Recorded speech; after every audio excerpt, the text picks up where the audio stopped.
Le Conseil des ministres approuve un projet de loi relatif à l'alimentation en eau potable de la ville de Kifa à partir du fleuve Sénégal et un plan d'action pour réorganiser les zones dites d'occupation illégale.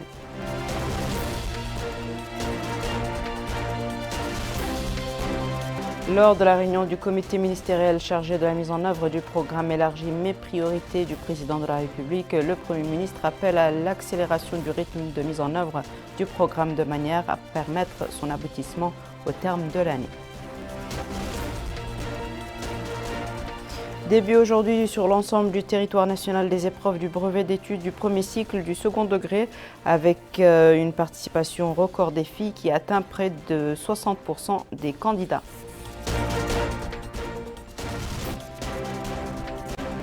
Bonsoir mesdames, mesdemoiselles et messieurs et merci de vous joindre à nous. Le Conseil des ministres s'est réuni aujourd'hui sous la présidence de son Excellence Monsieur le Président de la République, Monsieur Mohamed El-Cheikh Al-Ghazouani.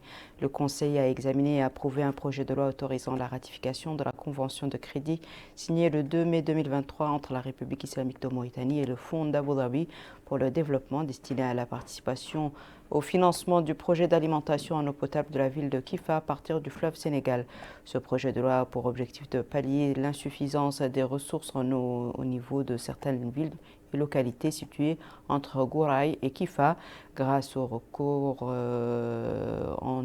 aux eaux de surface du fleuve Sénégal situé à 253 km, seule ressource abondante et renouvelable. Pour rappel, ce projet d'alimentation en eau potable consiste en la construction d'une prise d'eau en béton armé sur les rives du fleuve, la source d'eau, d'une station de traitement d'une capacité maximale de 50 000 m3 par jour, couvrant les horizons du projet jusqu'à 2050, 3 stations principales de pompage d'eau et 3 réservoirs principaux au sol en béton et la conduite principale pour le transport de l'eau vers la ville de Kifa d'une longueur de près de 250 km, en plus des conduites secondaires pour alimenter les eaux réservoirs et les réseaux de distribution d'eau.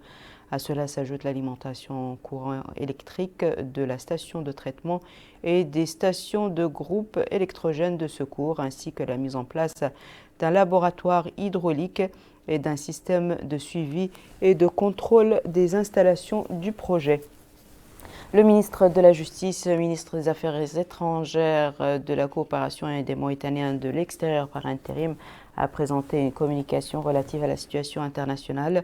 Le ministre de l'Intérieur et de la décentralisation a présenté une communication relative à la situation intérieure. Le ministre des Affaires économiques et de la promotion des secteurs productifs a présenté une communication relative à l'adhésion de la République islamique de Mauritanie à la Banque asiatique d'investissement en infrastructures. Cette communication a pour objectif l'adhésion de notre pays à cette grande institution financière qui offre de multiples opportunités de financement pour favoriser le développement économique durable des pays. Cette adhésion va permettre de promouvoir l'investissement en infrastructures dans notre pays conformément aux besoins inscrits dans la stratégie nationale de croissance accélérée et de prospérité partagée de MUSCAP 2016-2030. Le ministre de l'Habitat, de l'Urbanisme et de l'Aménagement du territoire a présenté une communication relative au parachèvement de la restructuration des quartiers précaires à Nouakchott. Cette communication vise à élaborer un plan d'action pour réorganiser ces zones dites d'occupation illégale, mettre un terme à cette situation anarchique et empêcher toute future tentative d'occupation de l'espace public. En effet, le plan de lotissement du secteur 22 Toujounine, ainsi élaboré, a été approuvé en Conseil des ministres en date du 27 octobre 2021 et porte sur la création de 13 499 parcelles pour habitation en plus des réserves réglementaires pour équipements, espaces verts, commerces et services pouvant accueillir les familles vivant dans ces enclaves. Le ministre de l'Équipement et des Transports, porte-parole du gouvernement, le ministre des Affaires économiques et de la promotion des secteurs productifs et le ministre de l'Habitat, de l'Urbanisme et de l'Aménagement du territoire ont commenté dans une conférence de presse qu'ils ont tenue ce soir les résultats du Conseil des ministres. Le résumé des faits de la conférence de presse hebdomadaire du gouvernement avec Bokar Bailaba. Au cours de la réunion du Conseil des ministres, le gouvernement a examiné et adopté un projet de loi autorisant la ratification de la convention de crédit entre la Mauritanie et le Fonds d'Abu Dhabi pour le développement, destiné à la participation au financement du projet d'alimentation en eau potable de la ville de Kifa à partir du fleuve Sénégal. Le Conseil a également suivi une communication sur l'adhésion de la Mauritanie à la Banque asiatique d'investissement pour les infrastructures, une institution internationale d'investissement créée en 2014 avec un capital de 100 milliards de dollars. Vous connaissez assez bien le projet qui consiste à amener l'eau du fleuve Sénégal à Kifa, en passant par 92 localités. Donc je n'en parlerai pas dans les détails. Je voudrais seulement dire que le plan de financement de ce projet prévoit, en plus de la Mauritanie, la participation de 6 institutions financières arabes et islamiques à son financement. Sur ces 6 institutions financières, 5 ont déjà signé les conventions approuvées par le conseil d'administration et approuvées en conseil des ministres. D'autres ont déjà été promulguées.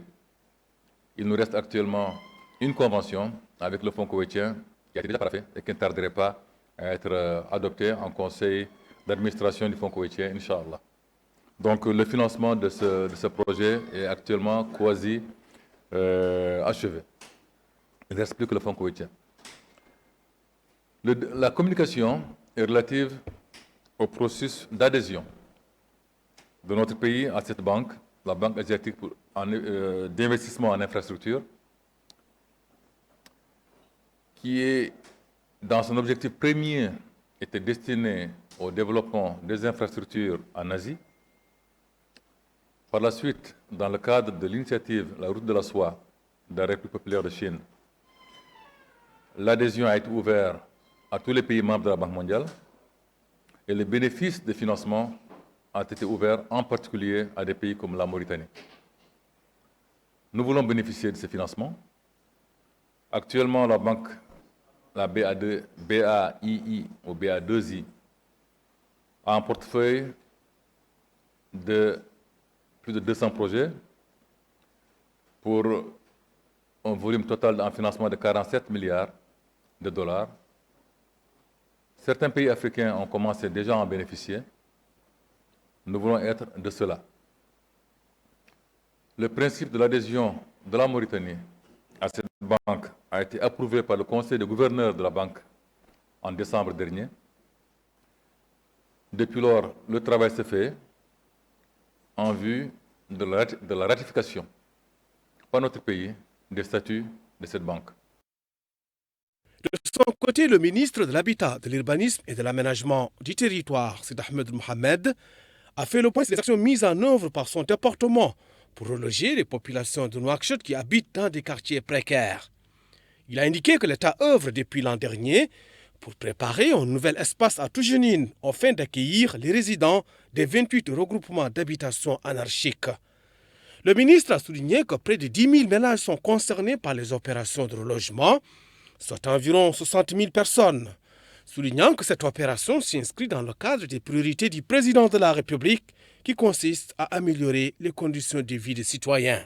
De son côté, le ministre de l'Équipement et des Transports, porte-parole du gouvernement Nani Woulechrouka, a déclaré que l'option d'apaiser le climat politique est un choix stratégique du président de la République, qui consiste à privilégier la voie de la concertation et à se concentrer sur l'essentiel tout en tenant compte du cadre juridique et réglementaire.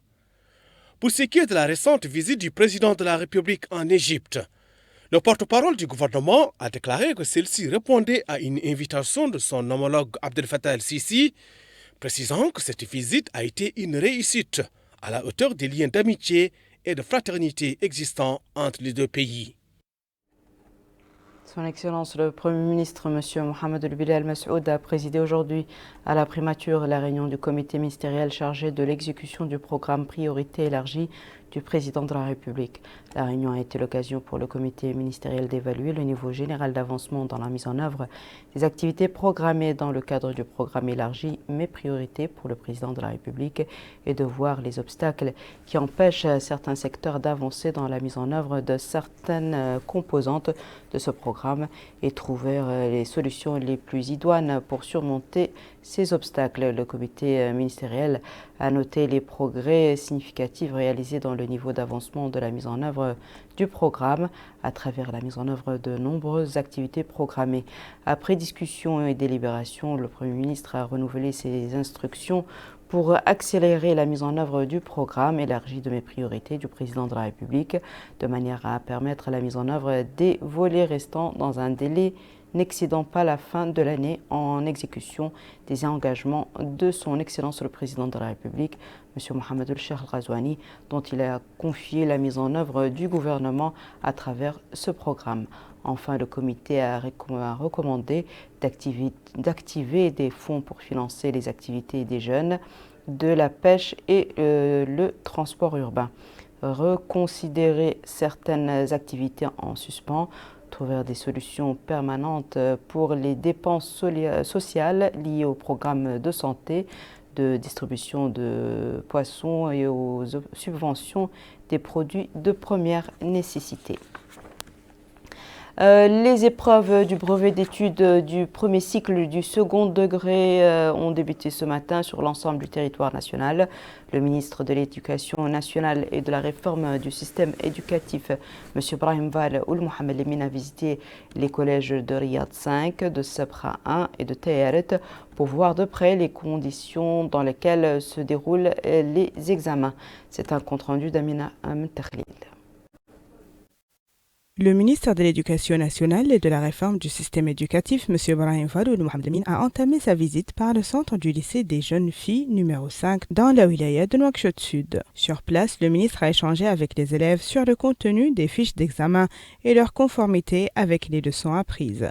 Le ministre a par la suite visité le centre du lycée numéro 1 de Sebra dans la wilaya de Nouakchott Ouest, où il s'est assuré du déroulement dans de bonnes conditions des épreuves du brevet de fin d'études du premier cycle du secondaire. M. Brahim Val Ould Mohamed Lemine s'est ensuite rendu dans le collège numéro 1 de Tayart dans la wilaya de Nouakchott Nord, accompagné des autorités administratives et sécuritaires de la wilaya. À la fin de ces visites, le ministre de l'Éducation nationale et de la réforme du système éducatif a indiqué que le nombre des élèves qui passent le brevet cette année est de 71 567 répartis sur 324 centres d'examen, dont un en Gambie. Il a saisi cette occasion pour exprimer ses remerciements aux autorités administratives et sécuritaires qui ont organisé ce concours avec professionnalisme et rigueur. Le ministre a terminé son intervention avec des remerciements particuliers aux enseignants et équipes pédagogiques qui ont œuvré durant toute l'année scolaire à encadrer et préparer les élèves à ces épreuves. Enfin, les participants à ces examens ont indiqué que les sujets d'examen sont en accord avec les programmes et leçons apprises. Il n'y a, précise-t-il, pas de surprise. Il est à noter que le brevet de fin du premier cycle du secondaire constitue une étape importante dans la vie des étudiants, compte tenu de sa valeur éducative et du tournant qu'il marque dans le cursus scolaire. Le ministre de la Pêche et de l'Économie maritime, M. Mohamed Abedin El Maïef, a signé aujourd'hui avec une délégation de la Banque allemande de développement KfW, conduite par Mme Andrea Moser, actuellement en visite en Mauritanie, une convention de financement du projet de développement des chaînes de valeur ajoutée et de création d'opportunités d'emploi dans le secteur de la pêche artisanale en Mauritanie. Ce don financé s'élève à 19 millions d'euros, dont 12 seront destinés au financement de projets de pêche artisanale et décaissés par l'intermédiaire de banques locales en tant qu'intermédiaire entre la banque allemande et les bénéficiaires du financement, tandis que le reste du financement sera réservé à la formation des ressources humaines pour développer des chaînes de valeur ajoutée par le biais d'un bureau d'assistance technique que la partie allemande enverra pour aider le projet à développer l'expertise et les compétences en matière de développement des chaînes de valeur ajoutée dans le domaine de la pêche artisanale.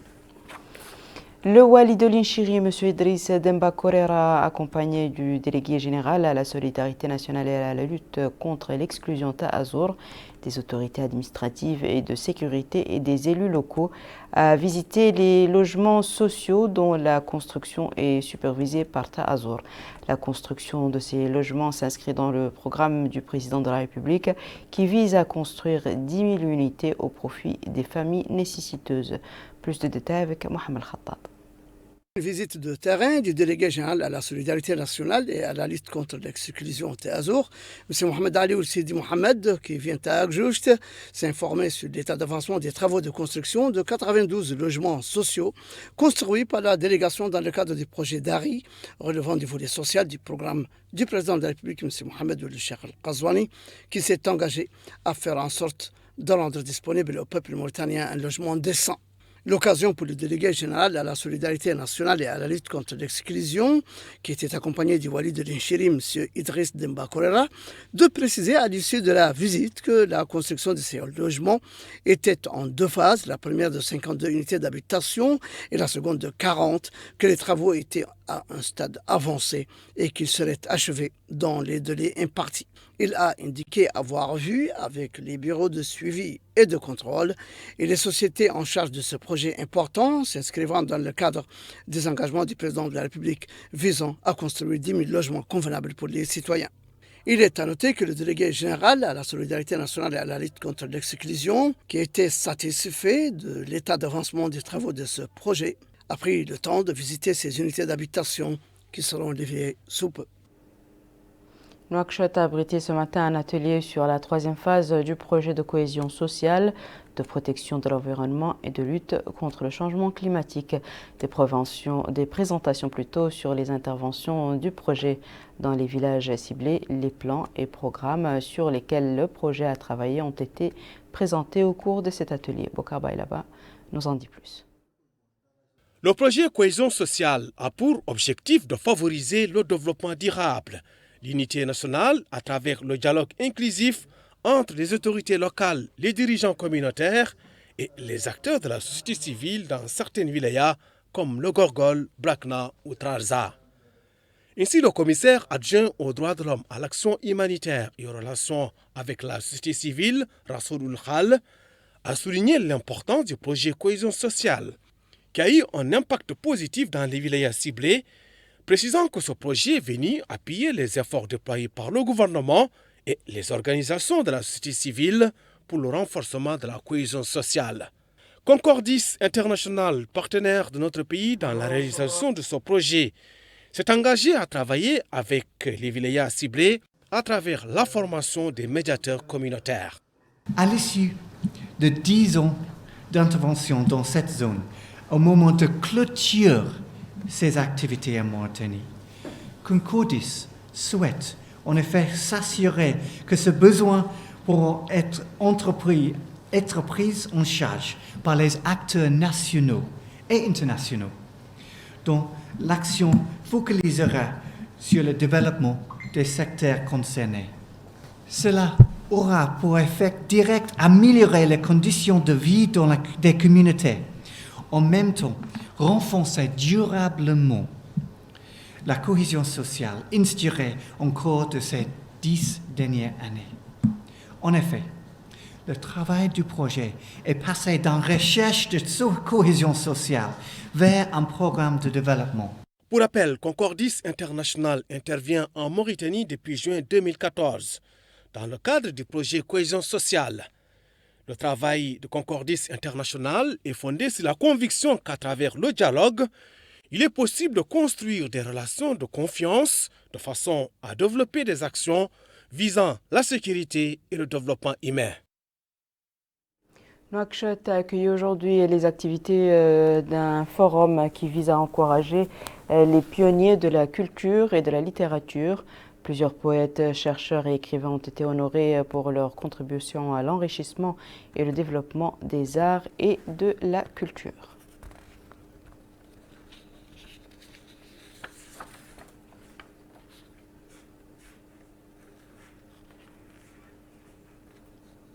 Au début de ce journal, nous avons évoqué le lancement des épreuves du brevet d'études du premier cycle du second degré. Ce matin, sur l'ensemble du territoire national, Mohamed Khattat nous fait vivre l'ambiance de ces concours au niveau de Nema, Aleg et Nouadhibou. Ici, à Nema, ils sont plus de 3260 candidats qui ont débuté ce mercredi les épreuves du brevet d'études du premier cycle du second degré, le brevet, dont les 8 muqata'a du Hod al-Sharqi, avec plus de 51% d'entre eux qui sont des filles. Interrogés, des candidats ont exprimé leur satisfaction du climat calme et bon enfant qui règne. Le wali du Hod al-Sharqi, M. Issel Moul-Sidi, a effectué en compagnie des autorités administratives et sécuritaires ainsi que les élus une visite d'inspection dans certains centres d'examen à Nema, s'arrêtant dans plusieurs classes, discutant et encourageant les candidats et insistant sur la bonne organisation des examens. C'est une visite de terrain, a déclaré le directeur régional de l'éducation nationale à l'issue de la tournée du wali et de sa délégation, laquelle leur a permis de constater que les examens se déroulent dans de bonnes conditions, espérant que les résultats soient à la hauteur des efforts déployés. Il est à noter que les épreuves concernent 9 matières, à savoir l'arabe, le français, l'anglais, les sciences naturelles, les mathématiques, la physique, l'histoire-géographie, l'instruction morale, civique et religieuse et l'éducation physique. Là, à Aleg, les épreuves du brevet d'études du premier cycle du second degré sont organisées dans 38 centres d'examen répartis dans tout le Brakna pour accueillir les 6545 candidats concernés. L'occasion pour le wali du Brakna, M. Mohamed Ould Salik, d'entamer une visite d'inspection dans certains centres d'examen afin de s'enquérir du déroulement des épreuves et des dispositions prises par la Direction régionale de l'éducation nationale pour la bonne tenue des épreuves dans une atmosphère de tranquillité et de transparence. M. Sidina Ould Mohamed, drain du Brakna, a souligné que les examens se déroulent dans de parfaites conditions et ont été bien suivis et préparés par le ministère de l'Éducation nationale, qui a dispensé auparavant des cours de rattrapage gratuits aux élèves des classes terminales et des 4e du collège pour élever leur niveau de compréhension du programme scolaire. Les candidats ont exprimé leur satisfaction des sujets proposés et leur bonne appréciation du climat dans lequel se déroulent les épreuves.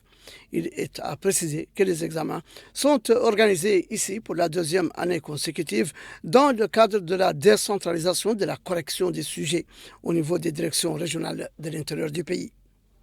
Là, à Dakhlet Nouadhibou, ce sont 11 centres d'examen qui sont ouverts pour le brevet d'études du premier cycle du second degré. Le déroulement des épreuves était l'occasion pour le wali de Dakhlet Nouadhibou, M. Mahioul Hamid, de s'informer sur les conditions dans lesquelles se passent les examens et la méthodologie suivie dans le domaine de la surveillance dans les classes. Monsieur le Mrabat ou le Cheikh Mahmoud, de la wilaya de Dakhlet Nouadhibou, s'est déclaré satisfait de l'organisation des examens. Le comité de supervision était présent au complet, a-t-il précisé, les surveillants et les candidats ainsi que les autorités sécuritaires. Aucune anomalie n'a été enregistrée. Un avis partagé par ce surveillant qui souligne que les conditions appropriées étaient réunies. Les surveillants étaient là à 7 h du matin, dit-il. Les candidats sont entrés en classe à 8 h et les examens ont été distribués à 8h37 exactement et aucune absence n'a été remarquée. Pour leur part, les candidats se sont déclarés satisfaits des sujets qui leur étaient proposés et leur pertinence par rapport au programme qu'ils ont appris durant l'année. Le ministère de l'Environnement et du Développement durable a organisé hier dans la Muqata'a de Bogué un atelier de formation au profit d'un certain nombre d'employés dans les délégations régionales dans la vallée. Cet atelier vise à former des agents de l'environnement sur les méthodes de lutte contre l'ensablement et de stabilisation des dunes de sable dans les zones écologiquement dégradées. Amina Mtakhlil. Dans le cadre de la quinzaine de l'environnement que le ministère de l'Environnement et du Développement durable a organisé 2 sessions de formation continue au profit de 28 personnes des directions régionales sur les techniques de fixation des dunes de sable et la production des plantes. Les directions concernées par ces formations sont celles du Brakna, Trarza, Gorgol et Guidimara, réunies toutes à Bogué pour bénéficier de ces formations. Lors de ce mot d'ouverture, le Hakem de Bogué a indiqué que la protection de l'environnement, des écosystèmes et la lutte contre la pollution constituent des axes prioritaires des engagements du président de la République dans l'axe numéro 5 du programme élargi Mes priorités, et qu'une attention particulière est accordée à leur développement, à la création d'emplois verts pour les jeunes et les femmes, à la limitation de la déforestation et à la restauration des sols dégradés, ainsi que le renforcement de la Grande Muraille verte. D'où explique-t-il la nécessité pour les staffs des DRED d'acquérir les compétences nécessaires pour faire face à toutes ces questions. Le lieutenant Sidi Bouya Abdelmoumin, bénéficiaire de la formation, l'a situé dans le cadre de la formation professionnelle continue indispensable au bon fonctionnement des services et institutions et à l'amélioration des compétences des agents de l'État. Il est à noter que les axes principaux de cette session de formation tournent essentiellement autour de la protection des écosystèmes, la lutte contre l'empiètement de sable et la restauration des sols dégradés. À présent, mesdames et messieurs, le rappel des titres. Le Conseil des ministres approuve un projet de loi relatif à l'alimentation en eau potable de la ville de Kifa à partir du fleuve Sénégal et un plan d'action pour réorganiser les zones dites d'occupation illégale. Lors de la réunion du comité ministériel chargé de la mise en œuvre du programme élargi Mes priorités du président de la République, le Premier ministre appelle à l'accélération du rythme de mise en œuvre du programme de manière à permettre son aboutissement au terme de l'année. Début aujourd'hui sur l'ensemble du territoire national des épreuves du brevet d'études du premier cycle du second degré avec une participation record des filles qui a atteint près de 60% des candidats. C'est la fin de ce journal, mesdames et messieurs. Merci à vous de nous avoir suivis. Merci de votre fidélité et excellente suite de programme sur El Mauritanie.